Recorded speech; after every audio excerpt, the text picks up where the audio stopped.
Hello there everyone, welcome to the channel if you're new, welcome back if you aren't. I am EDJ, and we're continuing with Basil II by HistoryMarche. So last time in part 4, we saw Basil basically just dominate the entire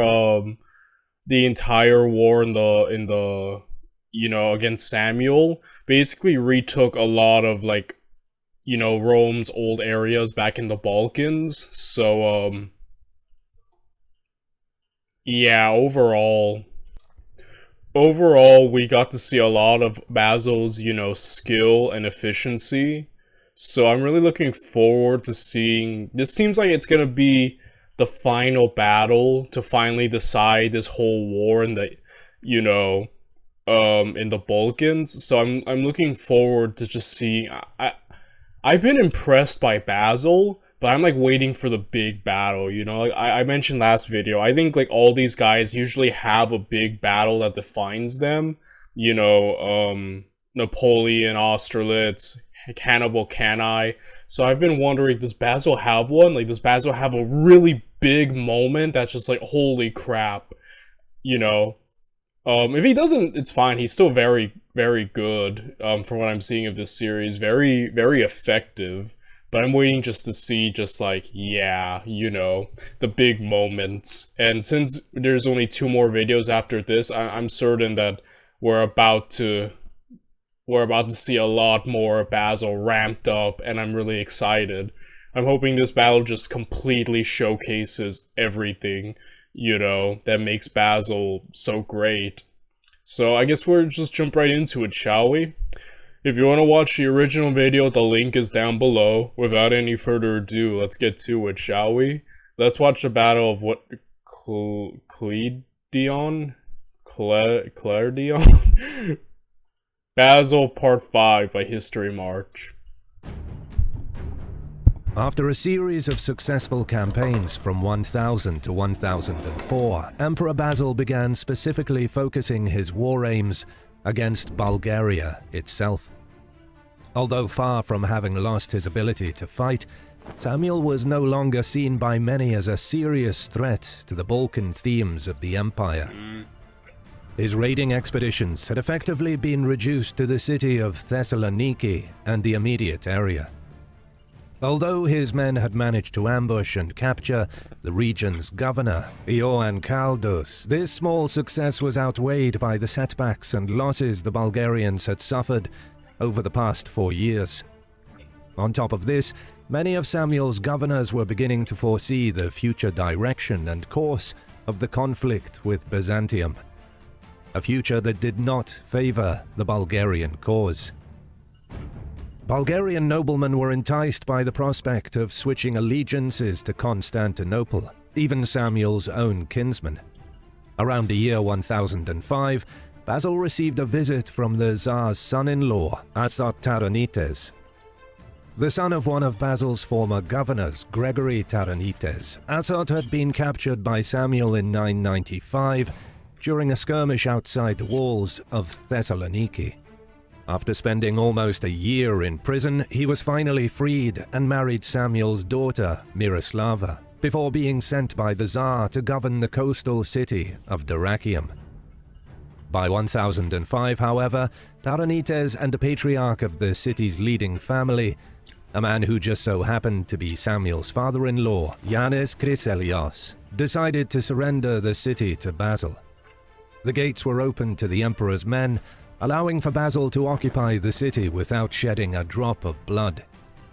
With this great bloodless coup, the emperor had managed to re-establish control over one of the major Adriatic ports in the Balkans.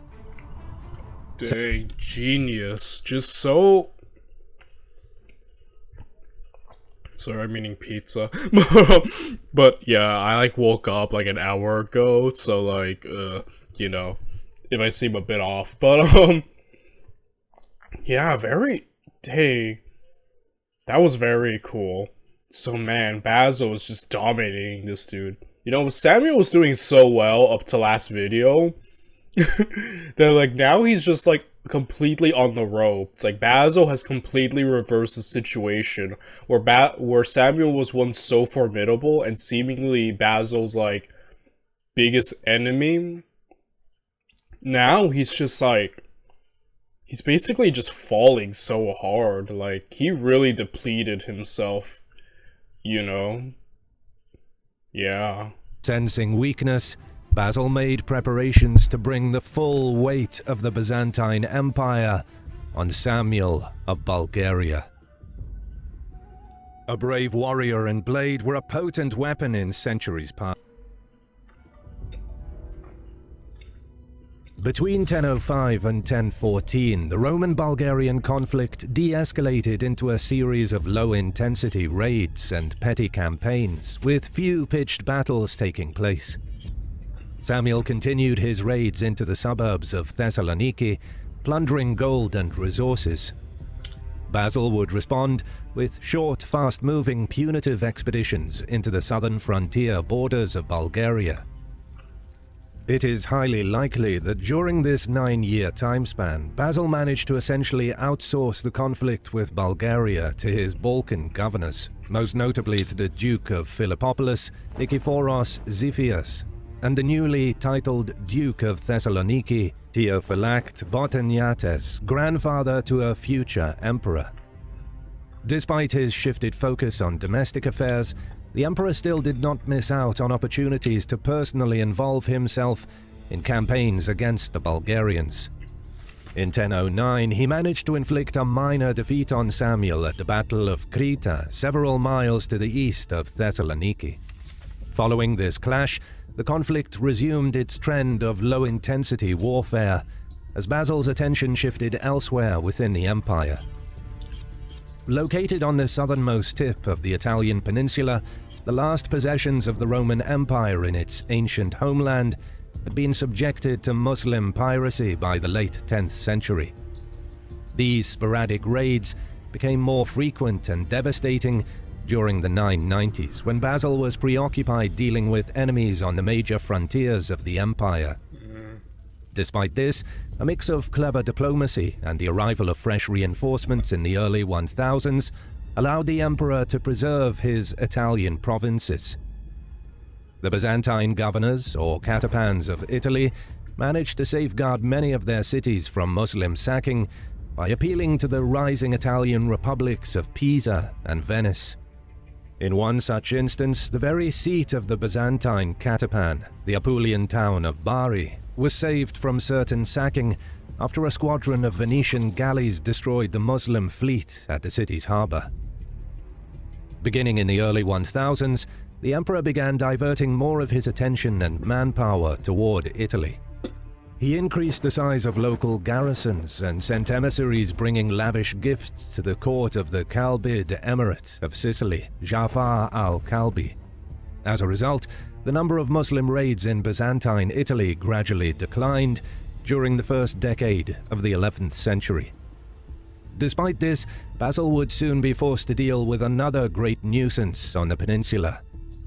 In 1009, a Lombard nobleman from Bari named Melus managed to seize the town in an attempt to carve out a state of his own in Byzantine Apulia. Yet the Lombard baron's plans were laid to waste as the emperor's newly appointed catapan, Basil Mesardenites, began a siege of the city. After eventually being forced out by the local Greeks in 1011, Melus was forced to seek refuge in Salerno, and so Bari fell back into Byzantine hands. With Italy stabilized, Emperor Basil began preparations for a final showdown with his old rival, Samuel of Bulgaria. In the early summer of 1014, Basil set out from Constantinople and marched toward Macedonia with an army close to around 30,000 men. In the beginning of his advance, however, the emperor was only accompanied by 10,000 men from the regular Tagmata forces of Constantinople. During the march, the Byzantine ranks swelled when troops from the Balkan themes linked up with the emperor along the road to Macedonia. This included men under the leadership of the famed Duke of Philippopolis, Nikephoros Xiphias. He was to play an important role in the upcoming campaign. In the meantime, Theophylact and his several thousand-strong garrison were ordered to remain in Thessalonica to guard the oft-targeted city against a potential Bulgarian counter-offensive. Samuel wasted little time in making his own preparations for meeting Basil's army. The Tsar and his son, Gavril Radomir, set out for the mountains of eastern Macedonia. There they began blocking the mountain passes and valleys leading into Macedonia with wooden ramparts, or demos as they were known to the Bulgarians. Samuel made the sturdy fortress of Strumitsa his base of operation. This strategic fort was located in a narrow valley between the mountains of Belazica to the south and Grazitstan in the north. The Tsar and his men blocked a narrow area in the passage close to the western edge of the valley, several miles away from a village called Kleidion. It was a route frequently utilized by the Bulgarian armies while on campaign. Furthermore, the Tsar's men had constructed ramparts, blocking any other passages that Basil could use to outflank Samuel, especially around the valley of the nearby Varda River. Overall, Samuel's army numbered around 10,000 men, dispersed around the mountains to garrison the many wooden palisades. The long, tall... Okay, so Basil's preparing for the big final, knockout blow, but Samuel, it's nice to see what he's doing. Samuel, basically is using the terrain to his advantage, a narrow pathway, to, I guess, in a weird way would kind of, I don't know if it would hamper the large force of Basil, but either way, he's like garrisoning it, strengthening it, ensuring his flanks are covered. Overall, using the terrain and geography to make this situation as favorable for himself as possible. So, yeah, he kind of needs all the advantages he can get, right? With his smaller force. The rampart close to Kleidion was guarded by the largest number of men, probably around 2,000. The Tsar, his son, and the bulk of his army were likely concentrated around Strumitsa. Samuel's strategy was to wait for Basil to march his men down one of the blocked passages. Once this was done, the wall garrisons would be large enough to hold the Romans long enough for the Tsar to muster his men from the other palisades and quickly march to reinforce the besieged wall. Yet there was one hitch to Samuel's plan: the Roman garrison at Thessalonica. Theophylact could choose to march his men at any moment using an alternative pass. Thus, if Samuel was to concentrate all of his forces around a single palisade, he would risk being flanked in the rear by Theophylact's forces. And so, the Tsar sent a contingent of cavalry led by General David Nestatoritses to harass the Duke. Unfortunately for the Bulgarians, Theophylact had learned of the approaching horse contingent and successfully intercepted in the Third Battle of Thessalonica. The small Bulgarian force was annihilated, together with its commander, David. Dang, with that, then Samuel's fear of being outflanked now seems like a reality, huh? Oh man, he's in a very precarious situation that I'm noticing right now. Like, is he gonna remain there, or... I'm wondering. Worse still for Samuel, after this victory, the Duke of Thessalonica and his several thousand-strong army immediately marched for Bulgaria.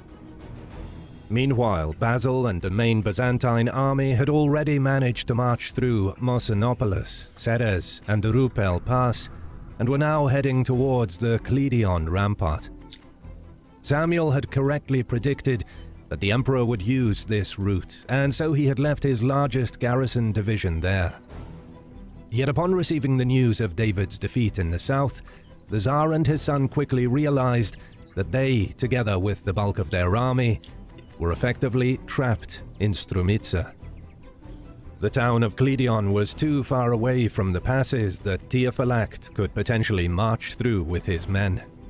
If Samuel was to reinforce the defending garrison at Kleidion, he would do so at the risk of being completely surrounded.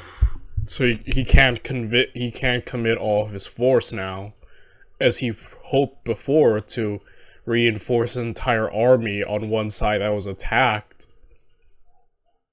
Dang, his strategy put him in a situation now, in a new kind of trap. Wow. Cut off from any avenue of escape.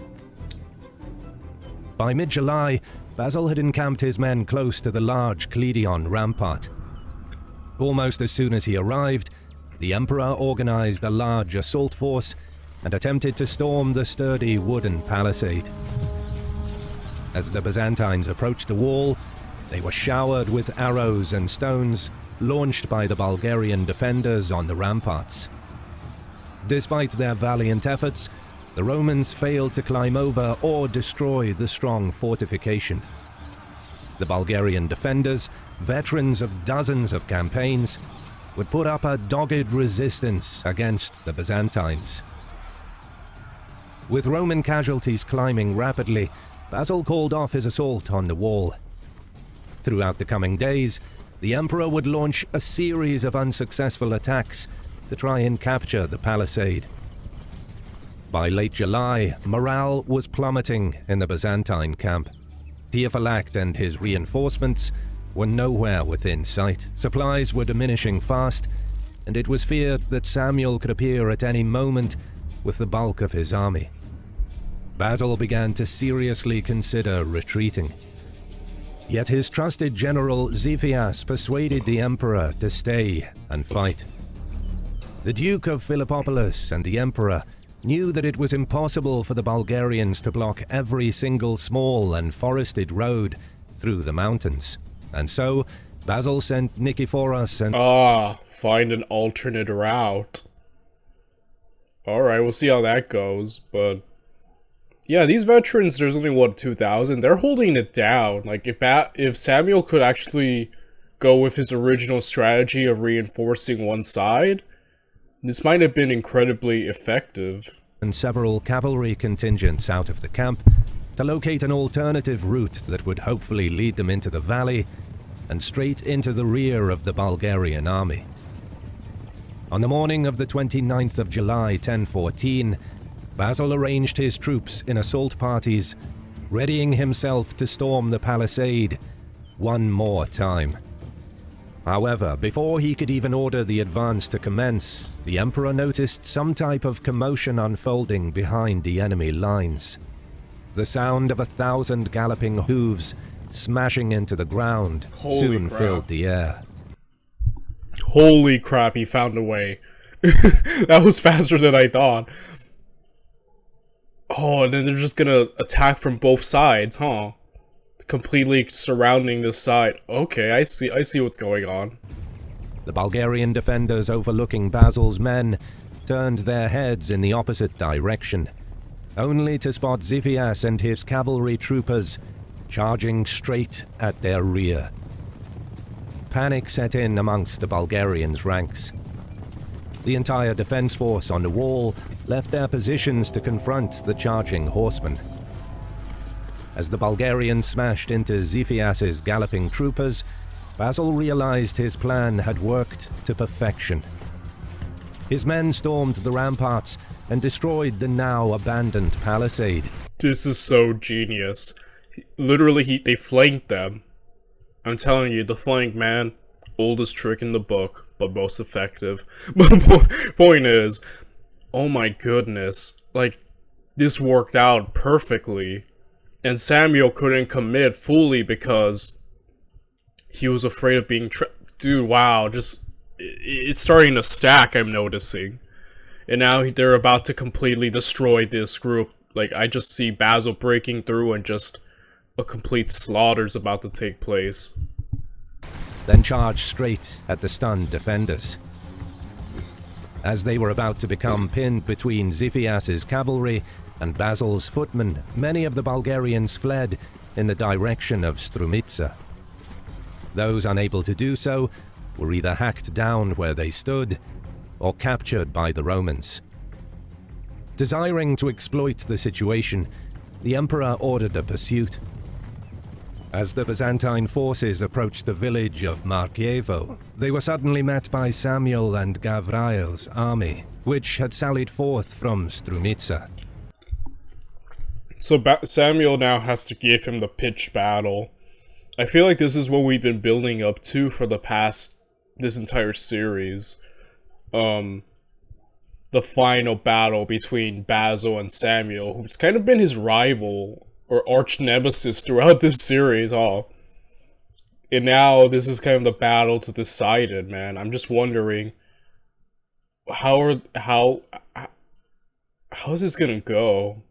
Like, I think Basil has the numerical superiority, so I'm wondering if it's just gonna be a straight up battle slog, or is there gonna be like some type of overall unseen strategy, or will Samuel get jumped from the back somehow, like a rear attack? How will this go? Basil and Xiphias reacted quickly upon seeing the reinforced and charging Bulgarian army. They immediately ordered a halt to the pursuit and regrouped their lines. Samuel's charge was successfully blunted by the Romans, and a vicious, bloody melee clash ensued. Fighting his way across the front lines and refusing to surrender, the 70-year-old Samuel quickly became trapped in the melee.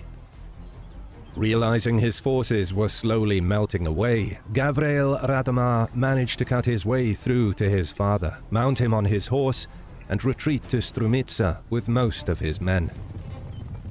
Opting to avoid moving too far into enemy territory, Basil called off the pursuit, bringing an end to the battle.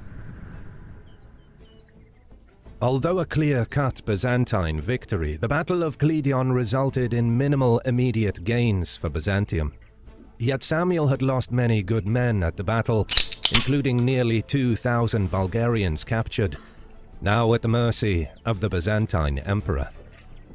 After the victory, Basil secured some of the region's local fortresses and marched on to Strumitsa. In the meantime, Gavriel was able to send his father away to the safety of... Man, Gavriel's really saving his dad. Man, Samuel's old, 70, and he's still there? Dang, that's insane. But... man. Prilep, the heir to the Bulgarian throne, then moved from Strumitsa into the Varda River Valley, collecting the defenders of the remaining palisades and preparing to take the fight into the mountains. Now reinforced by the recently arrived army of Theophylact, Basil and Xiphias marched on Samuel's former base of operations. The Byzantines attempted to lay siege to Strumitsa, but failed to make any progress for weeks. Basil decided to send Theophylact to clear a path of retreat towards Thessalonica. Soon after, the Duke entered the Varda River Valley, destroying the local wooden palisades without any resistance. As the Byzantine regiment approached ever closer to Thessalonica, they reached a narrow defile of land between the mountains of Blazitsa and Plaus. Just as he began to think of withdrawing back to Basil's main army... Okay, this is kind of reminding me of what happened in the first episode, where they just jumped the Romans. Is this about to be a repeat of that? Dang.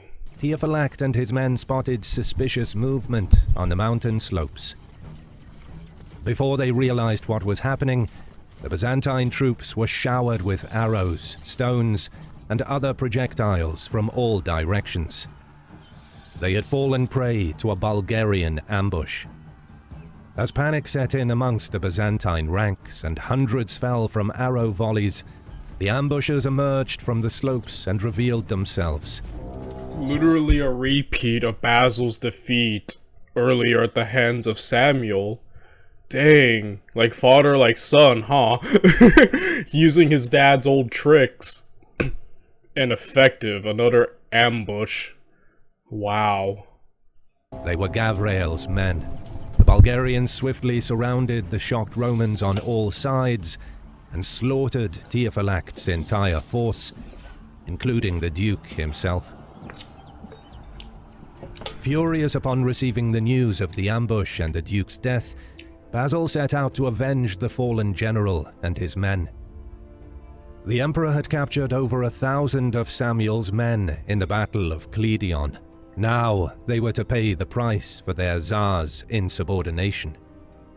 In what was seen even at the time as a ruthless punishment, Basil had every 99 of 100 Bulgarian soldiers blinded, leaving every 100th man with one eye, to lead his sightless comrades back to their Tsar. Holy crap. It's interesting because we've seen so much of Basil's benevolence, his diplomacy, winning people over through, persuasion and skill. Very, merciful, very kind. And then you see this, where the man was capable of, he's capable of cruelty as well. He kind of walks a fine balance, I think, but man, that's insane. That's brutal, man. Might as well just kill them, that's insane. Such a brutal punishment, but boy, does it send a message, right? And that battle, man, just Samuel got completely outplayed, finding a new path, Basil's strategy of finding a new pathway, basically, destroying, breaking their way into through the ramparts, just very smart and very well done. And then, just the superior numbers and quality of the Romans were able to defeat Samuel and his son's main force, and, just genius. But also, with Samuel's son getting an ambush on the Romans, another hit back, showing that the battle doesn't seem to be completely done. Man, these guys' rivalry is something else. They've just been going at it the entire series, So yeah, it's just wow. The exact number of men blinded, or whether or not this cruel punishment even occurred, remains uncertain, as it is first mentioned in stories after the Emperor's reign. Whatever the case, it was this act that would earn Basil II his immortal nickname, the Bulgar Slayer. If you stayed around this far, thank you for watching. Don't forget to subscribe and leave a comment as a And the Bulgar Slayer, he is my man. It's just another great video.